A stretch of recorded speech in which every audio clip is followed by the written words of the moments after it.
Thank you so much, Golden Boy. I'm back with your boy Boaster here after a 2-0 victory over the North American squad version 1. We're still in that elimination side of the bracket, and so pressure keeps mounting. How does it feel to come away and extend your lifetime here at Masters 2? It's amazing. I mean, I was shaking like a fish going into the first game, but we managed to take that win with the power of Durka, and then and a few other individual plays as well. All my team is sick. You know what I'm saying? But yeah, it just feels amazing. We're on that lower bracket grind, baby, and we're taking down one NA team. Now, Sentinels, we coming for you next, bro. Okay, all right. Still looking forward to that possible rematch. You mentioned Durka, though. While everybody did perform well, 34 kills on that first map is just disgusting, to say the least. But I am curious as well what the preparation for Icebox looked like, because version 1, they swapped Phoenix out for Killjoy in this situation. And so, number one, did you guys expect that comp swap? And once it came through, how does that change your approach? Because two different style agents there.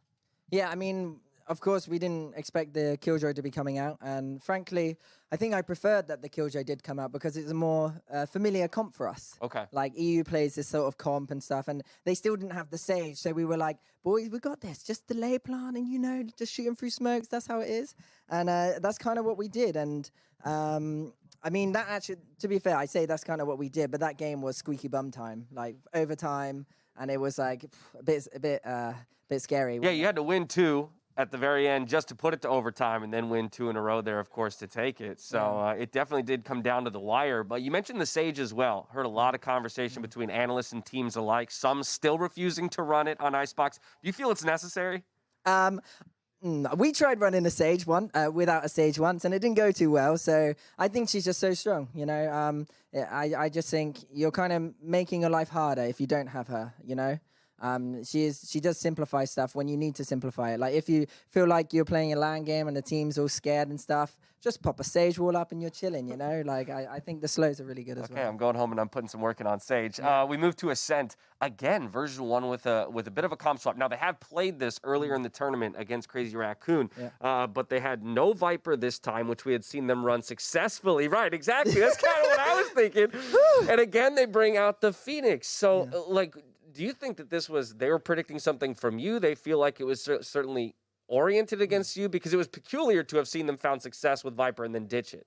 I mean, they got some big cojones or cajones to pick that map against us because we haven't even revealed it in this I was about to say, you guys have only played 2 maps. Yeah, we're this chilling. entire tournament up to this point. It's amazing. Yeah, I mean, I didn't expect that pick straight up from them, and I was going to Mini when we were anti-stratting last night because we got back from the X-Tame game straight onto the anti-strats till about 1 a.m. and we were thinking, I was like, Mini, I think I've got the reads on Ascent, man. I think if we play it, we can just do this and win. And yeah, it was a bit like chaotic at times, but it kind of did work out. The game plan worked, and here we are going to the next round. No, that one felt cleaner, to say the least. But also, I do need to reference the fact that you've now played 4 matches at Masters 2, and you've only ever gone 2 maps on any of them, win or lose. What do you have against third maps?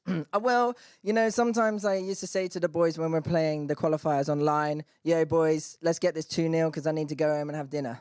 And I guess the kind of tradition and the momentum carries on through to these LAN events because when we get back, I'm going to be having that shellfish like taglet head. You know what I'm saying? I love it. Now we know what you have. That's the dinner of champions right there. Yeah. But I do want to warn you, if you make it all the way to the finals, you're going to have to play at least 3 maps. You're prepared for that?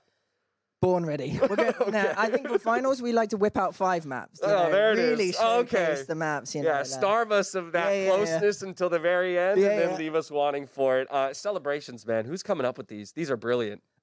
This one, I can't remember who. Put your hand up. Is it Kojo? It was Kojo, manager Kojo. He wanted to give it to NA because he's a fellow NA brethren. Yeah.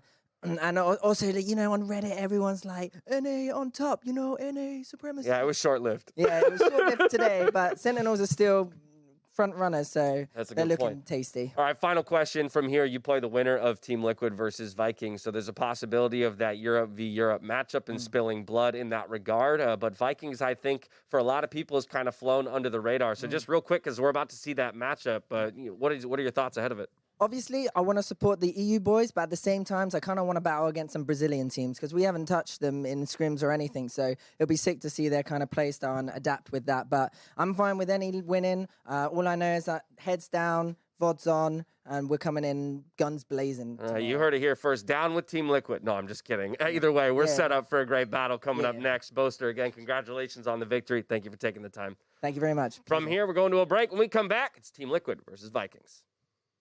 Damn right.